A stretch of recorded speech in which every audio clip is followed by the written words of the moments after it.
Hello friends, welcome to my channel. आज हम Bihar board class 10 maths के मोस्ट इम्पोर्टेंट ऑब्जेक्टिव क्वेश्चंस को discuss करने वाले हैं। ऑब्जेक्टिव क्वेश्चंस आपके बोर्ड एग्जाम के लिए काफ़ी महत्वपूर्ण है, तो वीडियो को पूरा देखिए। और अगर आपको यह वीडियो पसंद आता है तो वीडियो को लाइक शेयर जरूर कीजिए, हमारे चैनल को सब्सक्राइब कीजिए। इस वीडियो के माध्यम से आपको बहुत कुछ सीखने को मिलेगा। तो चलिए बिना देरी के वीडियो को शुरू करते हैं। वीडियो के लास्ट तक आप ज़रूर बने रहिए और वीडियो को पूरा देखिए। चलिए हम यहाँ पर क्वेश्चन नंबर 1 से सॉल्व करते हैं। क्वेश्चन नंबर 1 है कि 92/115 का सरलतम रूप है, यानी कि 92/115 का सरलतम रूप क्या है पूछा है। अब जैसे यहाँ पर जब हमें सपोज नहीं पता हो कि ये किस नंबर से डिविजिबल होगा, तो हम क्या करते हैं, जब कोई बड़ा नंबर दे दे इस तरीके से, तो हम 92 और 115 का HCF ज्ञात करेंगे। यानी कि 92 और 115 का HCF, तो 92 और 115, तो 92 एकम 92 हो गया यहाँ से, और इसमें से यानी 115 में से 92 को घटाएंगे तो यहाँ पर कितना बचेगा, 5 में से 2 जाएगा तो यहाँ पर 3, और 11 में से 9 घटाए तो 2 बच गया। अब इसको घेर लेंगे और यहाँ से 92 उतार लेंगे, और 23 चौके होता है 92, तो यहाँ से HCF निकल करके आ गया। HCF कितना हो गया, तो HCF हो गया 23, यानी कि 23 जो है ये दोनों संख्याओं को पूरी तरीके से विभाजित करेगा, यानी कि सरलतम रूप में इसको विभाजित कर देगा। तो चलिए इसको हम कटा लेते हैं 92 बटे में 115 को। तो यहाँ से 92 बटे में 115, ये 23 के पहाड़े में आता है 4 बार में, 23 चौक 92 और 23 5 115, बराबर आंसर हो गया 4/5। तो इस क्वेश्चन का सही आंसर है 4/5। तो ऑप्शन बी इस क्वेश्चन का सही आंसर है। बढ़ते हैं नेक्स्ट क्वेश्चन की तरफ। नेक्स्ट क्वेश्चन है कि दो परिमेय संख्याओं के बीच अधिकतम कितनी संख्या हो सकती है। तो दो परिमेय संख्याओं के बीच में अनंत परिमेय संख्याएं होती है। कितनी परिमेय संख्या, तो दो परिमेय संख्याओं के बीच अनंत परिमेय संख्याएं होती हैं। तो ये क्वेश्चन आप डायरेक्टली याद रखेंगे, ये सब क्वेश्चन आपसे डायरेक्ट एग्जाम में पूछे जाएंगे, तो इस सब क्वेश्चन को आप डायरेक्टली याद रखेंगे। बढ़ते हैं नेक्स्ट क्वेश्चन की तरफ। नेक्स्ट क्वेश्चन है कि निम्नलिखित में से, क्वेश्चन नंबर 3, कि निम्नलिखित में से किसका दशमलव प्रसार शांत है। तो दशमलव प्रसार शांत होने के लिए जो हर है उसका गुणनखंड 2 के पावर n गुना 5 के पावर n के रूप में होना चाहिए। यानी कि उसके गुणनखंड में सिर्फ 2 और 5 रहना चाहिए। अगर और कोई दूसरा नंबर होगा तो वो शांत प्रवृत्ति का नहीं कहलाएगा। तो चलिए हम यहाँ पर ऑप्शन ए से बारी बारी चेक करते हैं। जैसे कि ऑप्शन ए में है 7/88, तो अगर हम 88 का यहाँ पर गुणनखंड करें तो 88 का 2 से यहाँ पर 44 बार में, और 2 से कटाई इसको 22 बार में, और 2 से 11 बार में। तो यहाँ पर एक फैक्टराइजेशन इसका 11 निकल करके आ गया, इसलिए यह जो है अशांत प्रवृत्ति का दशमलव है। यानी कि जो संख्या दिया हुआ 7/88 यह अशांत है। अब हम ऑप्शन बी को चेक कर लेते हैं। तो ऑप्शन बी है यहाँ पर 13/210। तो 13/210 को हम 210 को पहले हम गुणनखंड निकाल लेते हैं 210 का। तो 2 से इसको कटाएं 105 बार में, फिर इसको 3 से ले गए 3 से 35 बार में, फिर इसको 5 से ले गए 7 बार में। तो यहाँ पर देख पा रहे हैं कि 3 भी एक मिल गया गुणनखंड के रूप में, और 7 भी मिल गया। तो यह भी जो है शांत प्रसार का दशमलव आवृत्ति नहीं है। अब हम ऑप्शन सी को चेक करते हैं। ऑप्शन सी है 15/1600। तो 1600 को हम यहाँ पर निकालते हैं, 1600 का गुणनखंड करते हैं। तो 1600 का गुणनखंड करेंगे तो 2 से 800 बार में ले गए, फिर 2 से 400 बार में, फिर 2 से 200 बार में, और फिर 2 से 100 बार में, और फिर हम यहाँ से 100 को ले जाएंगे फिर 2 से 50 बार में, फिर 2 से ले जाएंगे इसको 25 बार में, और फिर 5 को 5 बार में। तो यहाँ पर हम देख पा रहे हैं कि 1600 का जो गुणनखंड है वो सिर्फ 2 और 5 के रूप में है। यानी कि 2 इसमें 1 2 3 4 5 6, यानी 2 टोटल 6 बार आया है, और 5 2 बार आया है। तो इसको हम इस रूप में लिख सकते हैं, जैसे कि 15/1600 को हम इस रूप में लिख सकते हैं, बराबर दे करके यहाँ 15 और बटे 1600 को हम 2 के पावर 6 और गुने 5 के पावर 2 के रूप में लिख सकते हैं, यानी यहाँ पर आ गया ये 2 के पावर n और गुने 5 के पावर m के रूप में। तो यह जो है एक शांत दशमलव आवृत्ति का भिन्न है। तो इस क्वेश्चन का सही आंसर हो गया ऑप्शन सी। बढ़ते हैं नेक्स्ट क्वेश्चन की तरफ। नेक्स्ट क्वेश्चन है बहुपद dy² plus by plus a के शून्यकों का गुणनफल होगा। तो यहाँ पर पहले हम बहुपद का व्यापक रूप आपको बता देते हैं कि बहुपद का व्यापक रूप होता है ax का square plus bx plus c बराबर 0। और यहाँ पर द्विघात बहुपद है तो बहुपद के यहाँ पर दो शून्यक होते हैं, एक अल्फा और एक बीटा। और जब आपसे पूछें कि अल्फा और बीटा यानी कि शून्यकों का योग कितना होता है, तो शून्यकों का योग बराबर होता है -b/a। और जब हम बात करें इसके गुणनफल की यानी अल्फा इंटू बीटा, तो हो जाएगा c/a। तो यहाँ से क्वेश्चन में पूछा क्या है, यहाँ पर द्विघात बहुपद दिया गया है dy² plus by plus a के शून्यकों का गुणनफल पूछा गया है। हम इसे इरेज कर लेते हैं, शून्यकों का गुणनफल। तो अभी हम बताएं शून्यकों का गुणनफल यानी कि अल्फा इंटू बीटा बराबर होता है c/a। तो c के जगह पर यहाँ क्या है, तो c के जगह पर यहाँ पर a है तो a रख देंगे, और बटे में a की जगह पर क्या है, तो a की जगह पर यहाँ d है तो बटे में d रख देंगे। तो a/d इस क्वेश्चन का सही आंसर हो जाता है, ऑप्शन डी करेक्ट है। बढ़ते हैं नेक्स्ट क्वेश्चन की तरफ। नेक्स्ट क्वेश्चन है क्वेश्चन नंबर 5 कि √18 का परिमेयकरणीय गुणांक क्या है। तो परिमेयकरणीय गुणांक जब भी आपको ज्ञात करना हो तो मतलब हम उस नंबर को ढूंढते हैं जिससे √18 को गुना करने पर वो एक परिमेय संख्या बन जाए। तो चलिए हम बारी बारी से ऑप्शन को चेक करते हैं। जैसे ऑप्शन ए में है, अगर हम √18 को √3 से गुना करेंगे, ऑप्शन ए में √3 है तो ये 18 तिहाई 54, तो 54 का वर्गमूल नहीं निकलता है तो यह एक अपरिमेय संख्या हो गया। अब ऑप्शन बी को चेक करते हैं, तो ऑप्शन बी में है 18 और 18 को √2 से गुना करेंगे तो 18 दूनी हो जाता है 36 और 36 का वर्गमूल हो जाएगा 6, तो 6 क्या है, एक परिमेय संख्या। तो यहाँ पर परिमेयकरण गुणांक ज्ञात करना है, तो इस क्वेश्चन का सही आंसर हो गया ऑप्शन बी यानी कि √2।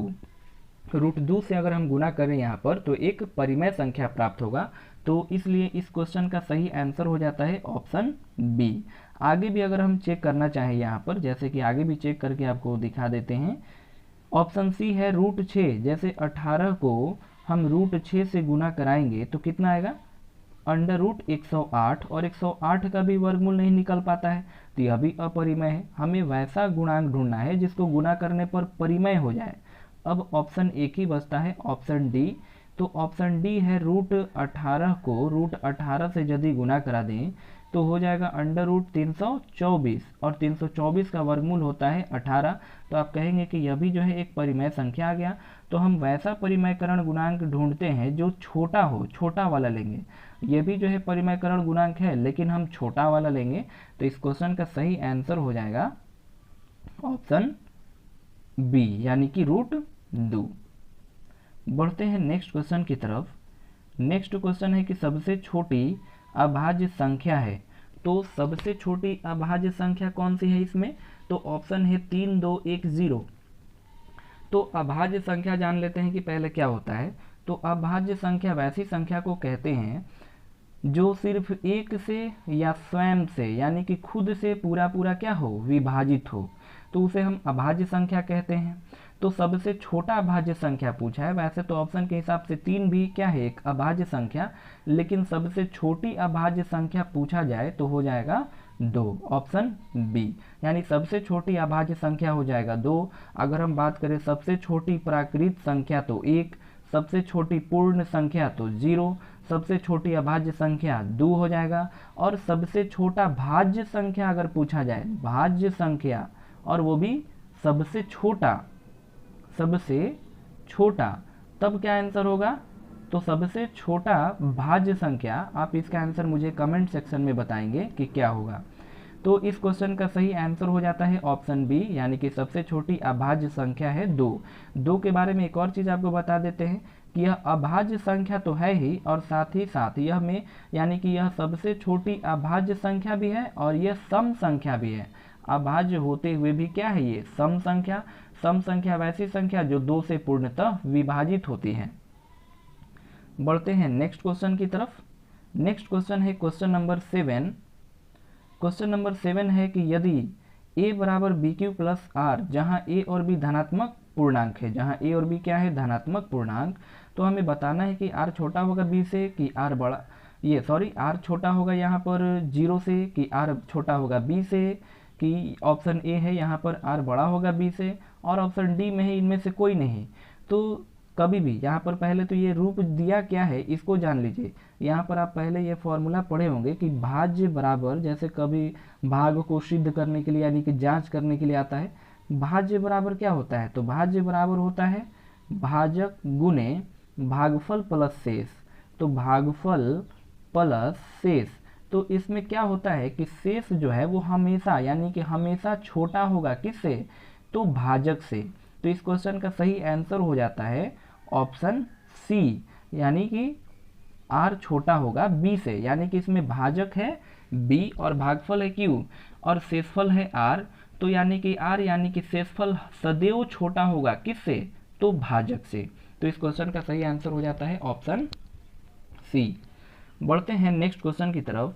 नेक्स्ट क्वेश्चन है निम्नलिखित में कौन परिमेय संख्या है। यहाँ पर बताना है कि कौन सी जो है परिमेय संख्या है। तो ऑप्शन ए है 4 प्लस रूट 3। तो 4 प्लस रूट 3 का वर्गमूल नहीं निकल पाएगा, तो ऑप्शन ए जो है परिमेय संख्या नहीं हो सकता। रूट 7 का भी वर्गमूल नहीं निकलता, तो यह भी यह भी जो है अपरिमेय संख्या है, परिमेय नहीं है। रूट 8, तो रूट 8 भी जो है अपरिमेय संख्या है। तो अब एक ही ऑप्शन बच गया, ऑप्शन डी, यह क्या है, एक परिमेय संख्या। तो ऑप्शन डी में दिया है 6 रूट 5 और बटे में रूट 5, तो यहाँ से रूट 5 से रूट 5 कैंसिल हो जाएगा, तो आ गया आंसर 6। अब 6 क्या है, तो एक परिमेय संख्या, तो इसलिए इस क्वेश्चन का सही आंसर हो जाता है ऑप्शन डी। नेक्स्ट क्वेश्चन की तरफ चलते हैं। नेक्स्ट क्वेश्चन है द्विघात बहुपद x² प्लस 12x प्लस 35 के शून्यक हैं। अब हमें यहाँ पर ज्ञात करना है कि इसके जो शून्यक हैं वो दोनों धनात्मक है कि दोनों ऋणात्मक है कि दोनों बराबर होगा कि एगो धनात्मक होगा और एक ठो ऋणात्मक होगा। तो चलिए पहले हम इसके शून्यक ज्ञात कर लेते हैं। जैसे कि हमें ये जो बहुपद दिया गया है इसे इस प्रकार से तोड़ना है कि इसको जोड़ने घटाने पर 12x आना चाहिए और गुना करने पर प्लस में 35x² आना चाहिए। यानी इसको गुना करते हैं और बीच वाले का, यानी कि इसी का नाम है स्प्लिटिंग द मिडिल टर्म, मध्य पद को तोड़ना। तो जैसे x² प्लस 12x प्लस 35 को हम कुछ इस प्रकार से लिख सकते हैं, x² और प्लस 12x को हम क्या लिख सकते हैं, तो 12x को हम 5x, यहाँ पर 5x प्लस 7x और प्लस 35 के रूप में लिख सकते हैं और बहुपद है बराबर 0। अब यहाँ इन दोनों को हम जोड़ेंगे, 7x और 5x तो हो जाएगा 12x और गुना करेंगे 7x 5x तो हो जाएगा 35x²। अब यहाँ पर x² और 5x में जो भी कॉमन मिले उसे हम कॉमन ले लेंगे। जैसे इसमें x कॉमन मिल रहा है तो x कॉमन ले लिए, तो अंदर बच गया ब्रैकेट में x और प्लस में 5, फिर प्लस अब 7x और 35 में क्या कॉमन मिलेगा, तो दोनों में 7 कॉमन मिल जाएगा, तो 7 कॉमन ले लेंगे तो अंदर बचेगा x और यहाँ पर बच जाएगा 5। ध्यान देंगे कि यहाँ पर इनका जो पेट होता है इस तरीके से ये बराबर रहना चाहिए, यानी x + 5 ब्रैकेट में सेम रहना चाहिए। अब हम आगे x का वैल्यू ज्ञात कर लेते हैं। जैसे 2 मान आया, यहाँ पर एक x + 5 आया और एक आया x + 7 और बराबर हम रख देंगे 0। तो एक बार x + 5 बराबर 0 लेंगे, x + 5 बराबर 0 और एक बार x + 7 बराबर 0। तो यहाँ से x बराबर ये प्लस में है तो इधर जाएगा माइनस में, x बराबर प्लस में 7 है तो माइनस में 7, यानी कि इसके दोनों शून्यक जो है वो ऋणात्मक आ रहा है। यानी ऑप्शन बी जो है इस क्वेश्चन का सही आंसर हो जाएगा, यानी कि दोनों के दोनों इसके जो शून्यक है वो क्या होंगे, ऋणात्मक होंगे। तो उम्मीद करते हैं कि ये क्वेश्चन समझ चुके होंगे आप।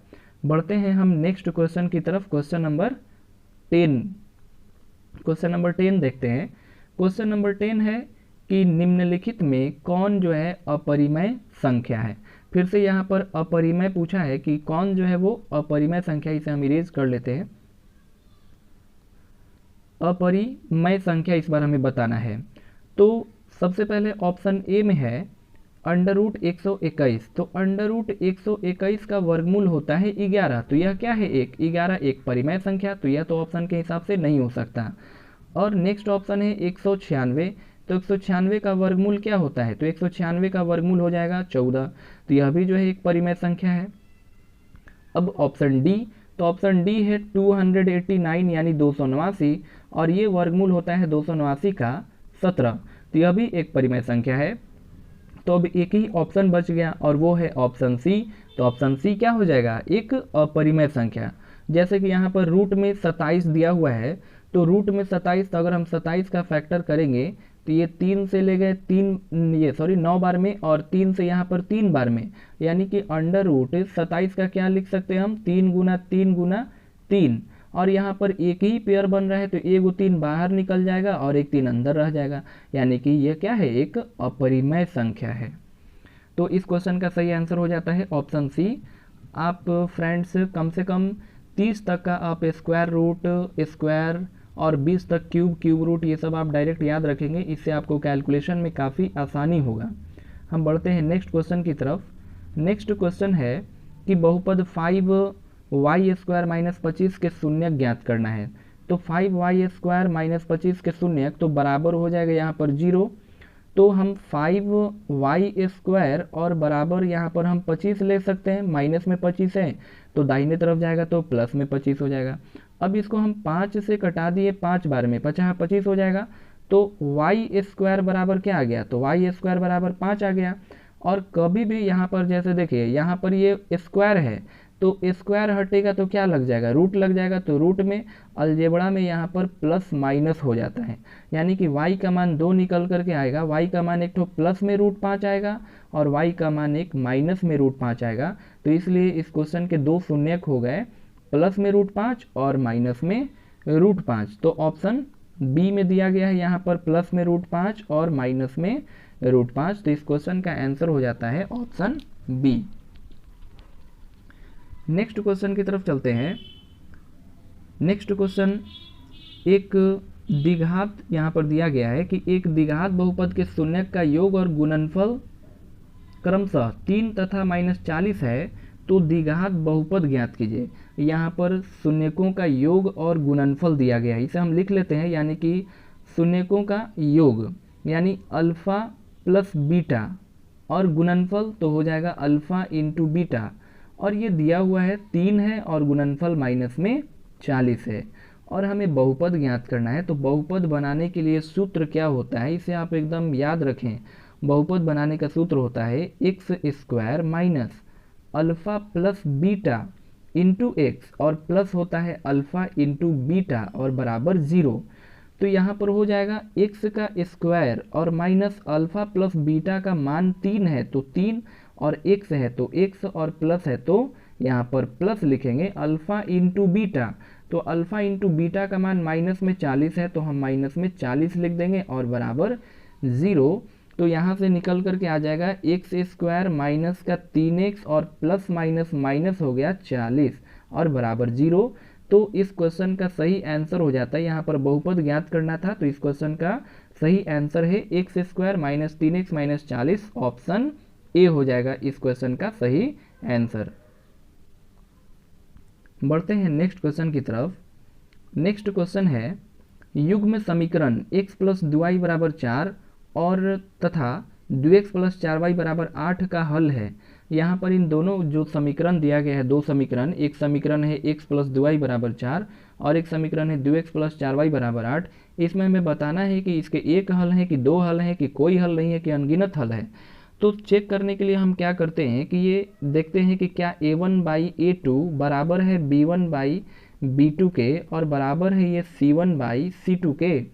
तो यहाँ पर a1 और a2 की जगह पर क्या लिखेंगे, तो a1 और a2 की जगह पर x लिखेंगे, यानी x का वैल्यू लिखेंगे, और b1 b2 की जगह पर y का वैल्यू लिखेंगे, और c1 c2 की जगह पर कांस्टेंट वैल्यू लिखेंगे।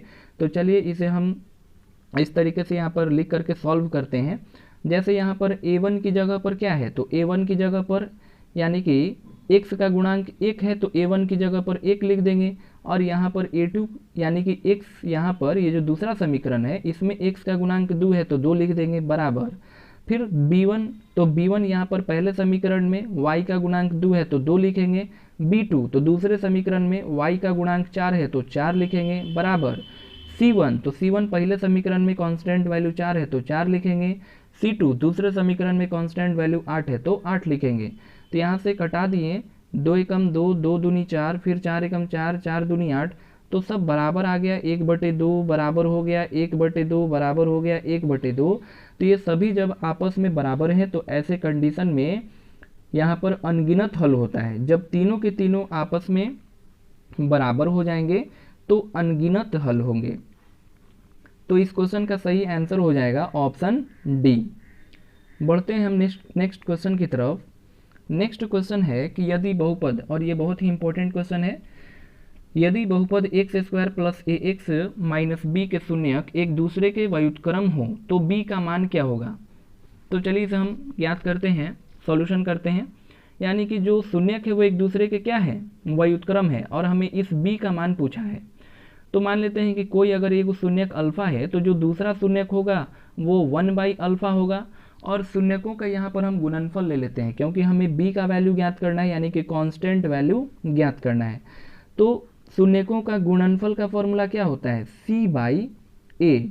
तो अल्फा इंटू 1/अल्फा से यहाँ पर, जैसे कि अल्फा इंटू 1/अल्फा है तो यहाँ अल्फा से अल्फा कैंसिल हो जाएगा, तो बच जाएगा इधर लेफ्ट साइड में 1, और बराबर c के जगह पर क्या है, तो c के जगह पर b रखेंगे हम माइनस में, जो कि कांस्टेंट वैल्यू, तो माइनस में b, और a का मान क्या रखेंगे, तो a का मान हम x² का गुणांक रखेंगे। तो यहाँ x² का गुणांक 1 है तो 1 ले लेंगे, यानी कि b का मान निकल करके क्या आ गया यहाँ से, तो b का मान निकल करके आ गया यहाँ से -1, और हमें b का मान ही ज्ञात करना था। तो इस क्वेश्चन का सही आंसर हो गया ऑप्शन बी, यानी कि -1। देख सकते हैं आप, ऑप्शन बी में है -1। नेक्स्ट क्वेश्चन है, अर्धवृत्त का कोण होता है, यानी हमें बताना है कि अर्धवृत्त का कोण कितने डिग्री का होता है। तो जैसे हम पहले इसको इस तरीके से चित्र से आपको समझा देते हैं। ये हमने एक अर्धवृत्त खींचा। अब अर्धवृत्त में यहाँ अगर ये इसका केंद्र है तो केंद्र पर आपको पता होगा कि केंद्र पर 180 डिग्री का कोण बनता है। हमें बताना है कि इस अर्धवृत्त पर कितने डिग्री का कोण बनेगा। इस तरीके से, जैसे अगर हम इस अर्धवृत्त पर एक इस तरीके से त्रिभुज बनाएं तो अर्धवृत्त यानी कि इसके परिधि पर इस तरीके से वृत्त पर, अर्धवृत्त पर कितने डिग्री का कोण बनेगा।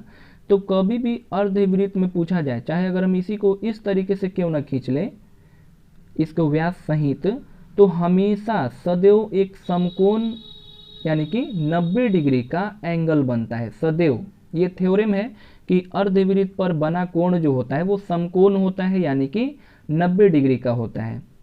तो इस क्वेश्चन को भी आप डायरेक्ट याद रखेंगे, अगर पूछा जाए एग्जाम में, वन लाइनर में आ जाए कि अर्धवृत्त का कोण कितना होता है, तो अर्धवृत्त का कोण समकोण होता है, यानी कि 90 डिग्री का होता है। कहीं पर भी आप खींचेंगे यहाँ पर इस तरीके से तो ये सब आपस में बराबर होंगे और सब 90 डिग्री का होगा।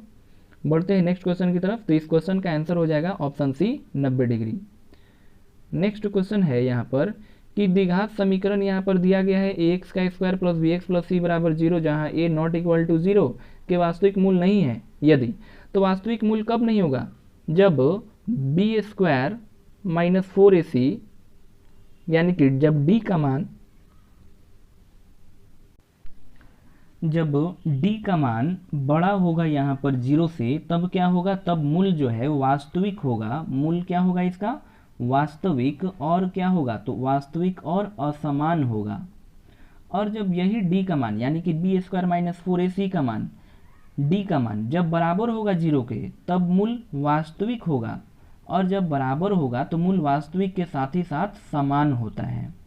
उसके बाद जब d का मान छोटा होगा 0 से, यानी कि -1 में, तब क्या हो जाएगा, अवास्तविक, यानी कि यहाँ पर हो जाएगा, यानी कि उसका कोई हल नहीं होगा, अवास्तविक हो जाएगा, अवास्तविक। तो इस क्वेश्चन में क्या पूछा है कि मूल वास्तविक मूल नहीं है। तो वास्तविक मूल कब नहीं होगा, जब d का मान छोटा हो जाए 0 से। तो ऑप्शन बी में आप इजीली देख सकते हैं कि जो b² माइनस 4ac का मान है, यानी कि जो d का मान है वो छोटा है किससे, 0 से। तो जब d का मान छोटा होगा 0 से तो मूल वास्तविक मूल नहीं होगा। तो इस क्वेश्चन का सही आंसर हो जाता है ऑप्शन डी। नेक्स्ट क्वेश्चन है, हम आपको जो भी एक्स्ट्रा नॉलेज दे रहे हैं वो सब आप अपनी कॉपी में नोट करेंगे और इसे रिमेंबर करेंगे। नेक्स्ट क्वेश्चन हम 17 नंबर सॉल्व करते हैं। 17 नंबर क्वेश्चन है कि यदि अल्फा तथा बीटा समीकरण 2x² माइनस x माइनस 6 बराबर 0 के मूल हो तो 1/अल्फा प्लस 1/बीटा बराबर क्या होगा। ये क्वेश्चन बहुत बार बोर्ड एग्जाम में पूछा गया है और काफ़ी इम्पोर्टेंट क्वेश्चन भी हो जाता है, क्योंकि ये बहुत बार प्रीवियस ईयर में पूछा गया है। सेम टू सेम इसी तरीके से 1/अल्फा प्लस 1/बीटा का मान पूछ लिया जाता है। तो आप इस क्वेश्चन को एकदम कंठस्थ कर लीजिए। जैसे कि यहाँ पर पहले हमें 1/अल्फा प्लस 1/बीटा का मान चाहिए। तो अल्फ़ा और बीटा का हम यहाँ पर क्या निकालेंगे, तो अल्फ़ा और बीटा का हम एलसीएम, तो अल्फ़ा और बीटा का एलसीएम हो जाएगा अल्फ़ा इंटू बीटा। तो अल्फ़ा से अल्फ़ा कैंसिल हो गया तो यहाँ पर बीटा, और प्लस बीटा से बीटा कैंसिल हो जाएगा तो अल्फ़ा। तो यहाँ पर ऊपर क्या आ गया, ऊपर आ गया एक तरीके से मूलों का योग यानी कि अल्फ़ा प्लस बीटा, और नीचे हो गया मूलों का गुणनफल अल्फ़ा इंटू बीटा। तो मूलों का योग का फॉर्मूला क्या होता है, तो मूलों का योग बराबर होता है यहाँ पर -b/a और गुणनफल होता है c/a। तो यहाँ a से a कैंसिल हो गया तो बच गया यहाँ पर -b और c। तो चलिए यहाँ पर देखते हैं कि क्वेश्चन में क्या दिया गया है। तो क्वेश्चन में है -b यानी x का गुणांक यहाँ पर कितना है, तो x का गुणांक यहाँ पर माइनस में 1 है। तो यहाँ पर b के जगह पे -1 और यहाँ फॉर्मूले में भी -1, तो माइनस माइनस प्लस 1 हो जाएगा।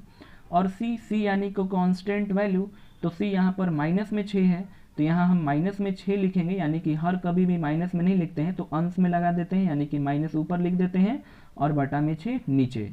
यानी इस क्वेश्चन का सही आंसर हो जाता है ऑप्शन डी, माइनस में 1/6। माइनस में कितना हो जाएगा, तो 1/6 हो जाएगा। नेक्स्ट क्वेश्चन है क्वेश्चन नंबर 18। इन सभी को हम इरेज कर देते हैं, आप कॉपी में नोट कर लेंगे। वीडियो को पुश करके आप इन सभी को अपने नोटबुक में नोट कर सकते हैं। हम नेक्स्ट क्वेश्चन सॉल्व करते हैं। समांतर श्रेणी -3, 4, 11, 18 का 21वां पद है, यानी कि हमें 21वां पद ज्ञात करना है कि 21वां पद क्या होगा। तो चलिए इसे सॉल्व करते हैं। जैसे इसमें जो भी दिया हुआ है पहले वो लिख लेते हैं। इसका प्रथम पद यानी कि a का मान -3 दिया गया है। उसके बाद d ज्ञात कर लेते हैं यानी कि सार्वअंतर। तो सार्वअंतर इसका कितना है, तो द्वितीय पद में से प्रथम पद को घटा लिया जाता है। तो 4 द्वितीय पद है, प्रथम पद को माइनस करेंगे और यहाँ पर प्रथम पद माइनस में 3 है तो माइनस का 3। अब यहाँ से क्या हो जाएगा, 4 और माइनस माइनस प्लस 3, तो 4 और 3 हो गया 7। और हमें 21वां पद ज्ञात करना है, a21 बराबर वाट। तो 21वां पद ज्ञात करने के लिए क्या होता है, a प्लस 21वां पद ज्ञात करना होगा तो को घटा करके यहाँ पर लिखेंगे, यानी a प्लस 20d लिखेंगे। तो a यहाँ पर जो a का वैल्यू है वो माइनस में 3 है और गुना b, ये सॉरी यहाँ पर गुना नहीं, यहाँ पर प्लस होगा, -3 और यहाँ पर प्लस हो जाएगा, 20 का है तो 20 लिखेंगे, और d, तो d का वैल्यू 7 आया है तो यहाँ पर 7 लिखेंगे। तो -3 है तो -3 और प्लस में 20 आते हो गया 140, और 140 में से हम 3 माइनस कर देंगे तो हो जाएगा 137। तो इस क्वेश्चन का सही आंसर हो गया ऑप्शन डी, 137। नेक्स्ट क्वेश्चन है 19 नंबर कि निम्नलिखित में से कौन सा द्विघात समीकरण है। यहाँ पर पूछा गया है कि 4 ऑप्शन दिए गए हैं और पूछा है कि कौन सा इसमें से द्विघात समीकरण है।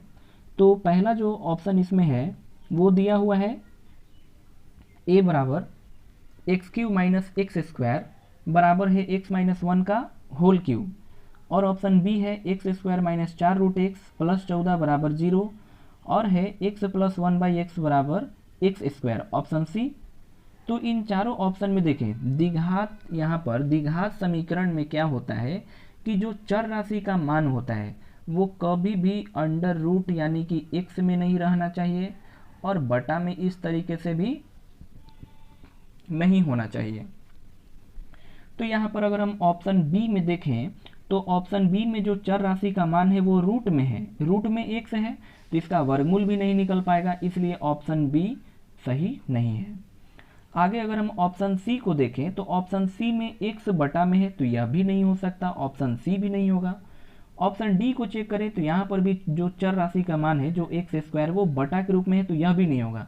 तो इस क्वेश्चन का अब एक ही ऑप्शन बच जाता है, वो है ऑप्शन ए सही उत्तर है। तो इस तरीके से आप एग्जाम में एलिमिनेट करेंगे, जो 4 ऑप्शन दिए गए होंगे उसे आप एलिमिनेट करेंगे। एलिमिनेट करने से क्या होगा, जब 3 गो ऑप्शन यहाँ पर गलत हो गया तो कंफर्म हो गया कि यहाँ पर जो चौथा ऑप्शन है वो 100% सही है। तो इस तरीके से आपका एग्जाम में समय भी बचेगा और अच्छे से आप क्वेश्चन को कर पाएंगे। नेक्स्ट क्वेश्चन देखते हैं। नेक्स्ट क्वेश्चन है क्वेश्चन नंबर 20। समांतर श्रेणी 80 है, 76, 72, 68 का कौन सा पद 0 है। अभी हमें बताना है कि कौन सा पद 0 है, यानी कि क्योंवा पद, 20वां पद की, 21वां पद की, 22वां पद की, 23वां पद 0 होगा। तो यहाँ पर पहले तो जो भी दिया गया है वो सारे हम लिख लेते हैं। जैसे कि यहाँ पर पहल का पद दिया हुआ है 80 है, दूसर का पद यानी कि यहाँ पर पहले हम डी ज्ञात करते हैं। तो डी यानी कि सार्वअंतर, तो द्वितीय पद में से प्रथम पद को घटा देंगे, तो 76 में से 80 को घटा देंगे तो हो जाएगा यहाँ पर माइनस में 4। और उसके बाद हमें ज्ञात करना है कि कौन सा पद यानी कि ए एन, कौन सा पद जो है 0 होगा, यानी कि एक तरीके से हमें एन का मान फाइंड आउट करना है। तो चलिए ए एन के फॉर्मूला से इसे हम सॉल्व करते हैं। जैसे पहले यहाँ पर ए का मान 80 आ गया, डी का मान माइनस में 4 आ गया, और ए एन की जगह पर 0 रख देंगे, और एन का मान तो हमें ज्ञात करना है। तो ए एन बराबर क्या होता है, तो ए एन बराबर a plus n minus 1 into d. तो कौन सा पद 0 होगा, तो एन की जगह पर 0, प्रथम पद 80 है तो 80 प्लस एन माइनस 1 रख देंगे क्योंकि एन का मान ज्ञात करना है, और डी का मान आया माइनस में 4।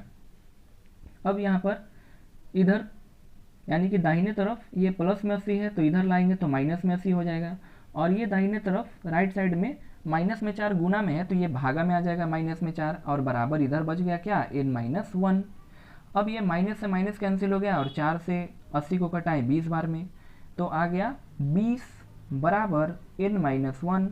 तो एन का मान ज्ञात करना है, तो एन बराबर हो जाएगा 20 और प्लस 1 बराबर 21, यानी कि 21वां पद जो है वो क्या होगा, शून्य होगा। 21वां पद शून्य होगा। इस क्वेश्चन का सही आंसर हो जाता है ऑप्शन बी। नेक्स्ट क्वेश्चन है, पहले हम इसे इरेज कर लेते हैं। आप वीडियो को पुश करके सारे क्वेश्चन को आप अपने कॉपी में नोट कर लेंगे या फिर रिवीजन करते चलिए आप मेरे साथ। नेक्स्ट क्वेश्चन है क्वेश्चन नंबर 21। यदि समांतर श्रेणी का सामान्य पद, जो समांतर श्रेणी है उसका सामान्य पद 6 माइनस 4n है, तो इसका सार्व अंतर होगा। हमें इसका सार्व अंतर ज्ञात करना है। सार्व अंतर यानी कि डी का मान ज्ञात करना है। तो पहले तो हम इसे एपी के रूप में लिख लेते हैं, 2-3 पद इसका ज्ञात कर लेते हैं। अब पद कैसे ज्ञात करेंगे, तो हम अपने मन से n की जगह पर एक बार 1 रख लेते हैं, एक बार 2 रख लेंगे, एक बार 3 रख लेंगे, बस ज़्यादा नहीं, क्योंकि हमें सार्व अंतर ज्ञात करना है तो बस 2 ही पद से काम हो जाएगा। वैसे 3 पद ज्ञात कर लेते हैं। तो जब हम n की जगह पे पहले 1 रखते हैं, यानी कि n बराबर 1 रखने पर तो 6 माइनस 4 गुना n की जगह पर 1 रखेंगे, तो 6 माइनस 4 गुना 1 बराबर 6 में से 4 घटा देंगे तो हो जाएगा 2। तो पहला पद निकल करके आ गया 2। उसके बाद जब हम n बराबर 2 रखेंगे तो 6 माइनस 4 गुना 2 बराबर 6 में से 8 घटाएंगे, यानी कि 6 माइनस 8 तो हो जाएगा माइनस में 2। और जब हम n की जगह पर 3 रखेंगे, 6 माइनस 4n, इस तरीके से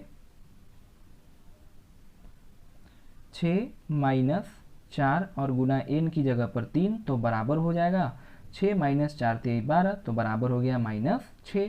तो यहाँ से तीनों पद निकल करके आ गया, पहला पद 2, दूसरा -2 और तीसरा माइनस में 6। तो सार्व अंतर पूछा है, तो पहले हम इस AP को इस तरीके से लिख लेते हैं, -2 माइनस में कितना आया, -2, सॉरी शुरुआत में जो है वो प्लस में आया था, +2, फिर दूसर का पद -2, तीसर का पद -6। तो हमें सार्व अंतर यानी कि D ज्ञात करना है। तो D बराबर द्वितीय पद में से प्रथम पद को घटा दिया जाता है यहाँ पर, तो क्या होगा, द्वितीय पद -2 है और घटाना है तो माइनस, कितना घटाना है, तो प्रथम पद 2 है तो 2 घटाना है, तो यहाँ पर हो जाएगा -4। तो इस क्वेश्चन का सही आंसर हो गया option C -4, option C -4। Next question की तरफ चलते हैं।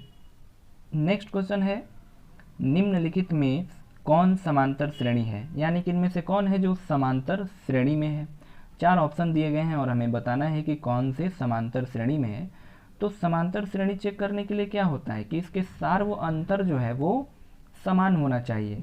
यानी कि ये जो 4 ऑप्शन दिए गए हैं, चलिए इसे हम चेक करते हैं कि किसका सार्व अंतर समान है। तो अगर हम पहले हम ऑप्शन को एलिमिनेट करके देखते हैं। ऑप्शन डी की अगर हम बात करें तो यहाँ पर अंतर कितने का है, तो यहाँ पर शुरुआत में तो 2 बढ़ रहा है, फिर उसके बाद 3 से 9 हो गया, यानी कितना बढ़ गया, तो 6 बढ़ गया। फिर उसके बाद अंतर 9 से 27 हो गया, यानी 18 बढ़ गया। तो यहाँ पर देख सकते हैं कि अंतर समान नहीं है, तो यह जो है समांतर श्रेणी में नहीं होगा। तो ऑप्शन डी खत्म हो गया यहाँ से। अब ऑप्शन बी को चेक करते हैं। तो ऑप्शन बी सार्व अंतर समान होना चाहिए, यानी कि अगर हम A2 में से A1 को घटाएं, फिर A3 में से A2 को घटाएं, तो सार्व अंतर बराबर आना चाहिए। तो A2 यानी कि A2 की जगह पर है A स्क्वायर में से A घटाएं, और A यहाँ पर A3, तो A3 की जगह पर यानी कि तीसरा का पद है AQ, और AQ में से जब हम दूसरा का पद A स्क्वायर घटाएंगे तो क्या ये दोनों बराबर है, तो बराबर नहीं है। तो इसलिए जो है ऑप्शन बी भी यहाँ पर नहीं हो सकता है, ऑप्शन बी भी जो है समांतर श्रेणी में नहीं है। अब आगे हम ऑप्शन ए को चेक कर लेते हैं। जैसे ऑप्शन ए में है -2, 4, -6, 8। तो हम द्वितीय पद में से प्रथम पद को घटाएंगे, 4 में से हम घटाएं -2 को, और ये बराबर होना चाहिए -6 में से घटाएं किसको, तो -6 में से घटाएं 4 को, और ये बराबर होना चाहिए 8 में से घटाएं किसको, तो -6 को। तो 4 और माइनस माइनस प्लस यहाँ से 6 हो गया, और यहाँ इसको सॉल्व करेंगे। ये यहाँ पर शुरुआत में सबसे पहले 4 और माइनस माइनस प्लस 2, तो 4 और 2 6 हो गया। फिर सेकंड इसको सॉल्व करेंगे तो -6 - 4 -10 हो गया, और 8 और माइनस माइनस प्लस 6, तो 8 और 6 14 हो गया। तो ये क्या है, यहाँ पर ये भी समान नहीं आ रहा है, तो इसलिए यह भी जो है समांतर श्रेणी में नहीं होगा। तो अब लास्ट एक ही ऑप्शन बच गया है, ऑप्शन है सी। तो सी हो जाएगा समांतर श्रेणी में है। इन सभी को हम मिटा देते हैं। ऑप्शन सी जो है वो समांतर श्रेणी में है। ऑप्शन सी इस क्वेश्चन का सही आंसर हो गया। बढ़ते हैं नेक्स्ट क्वेश्चन की तरफ। नेक्स्ट क्वेश्चन है कि मूल बिंदु के नियामक क्या है। तो जैसे कि जो हम पढ़ते हैं ग्राफ में इस तरीके से, जिसमें इसको हम एक्स एक्सिस बोलते हैं, इसको हम एक्स डैश एक्स लिख लेते हैं, और इसको हम नीचे वाई डैश और वाई लिख सकते हैं। तो ये एक्स एक्सिस है और ये वाई एक्सिस है। तो इसमें मूल बिंदु का निर्देशांक पूछा है, यानी कि एक तरीके से यहाँ का निर्देशांक कितना होता है, तो मूल बिंदु का निर्देशांक सदैव 0 0 होता है। तो इसलिए इस क्वेश्चन का सही आंसर हो गया ऑप्शन डी। इस क्वेश्चन का सही आंसर है ऑप्शन डी हो जाएगा 0 0। नेक्स्ट क्वेश्चन है क्वेश्चन नंबर 24 कि यहाँ पर 2 त्रिभुज दिया गया है। एक त्रिभुज ABC है और एक त्रिभुज PQR है, और ये दोनों इस तरीके का सिंबल लगाया है, यानी कि ये दोनों त्रिभुज आपस में क्या है, समरूप। तथा QR बटा में BC बराबर दिया है 2/3। तो त्रिभुज PQR बटा में त्रिभुज ABC का क्षेत्रफल पूछा है। तो यहाँ पर जो जब हमें क्षेत्रफल का अनुपात एक तरीके से बटा में है, यानी क्या ज्ञात करना है, तो अनुपात ज्ञात करना है। तो जब भी भुजा का अनुपात यहाँ पर दिया गया हो, जैसे QR बटे में BC दिया हुआ है 2/3 और क्षेत्रफल पूछा है, तो जब भुजा दिया गया हो और क्षेत्रफल का अनुपात ज्ञात करना हो तो हम भुजा का क्या करते हैं, यहाँ पर भुजा का ही वर्ग कर देंगे। यानी 2/3 दिया हुआ है तो 2/3 का वर्ग कर देंगे, तो बराबर हो जाएगा 4/9। तो इस क्वेश्चन का सही आंसर हो गया ऑप्शन ए 4/9। यहाँ पर 4/9 इस क्वेश्चन का सही आंसर हो जाता है। नेक्स्ट क्वेश्चन फ्रेंड्स, अब आगे इसके आगे हम नेक्स्ट वीडियो में सॉल्व करेंगे। अगर आपको यह वीडियो पसंद आता है तो वीडियो को लाइक शेयर ज़रूर कीजिए और हमारे चैनल को सब्सक्राइब कीजिए। तब तक के लिए धन्यवाद।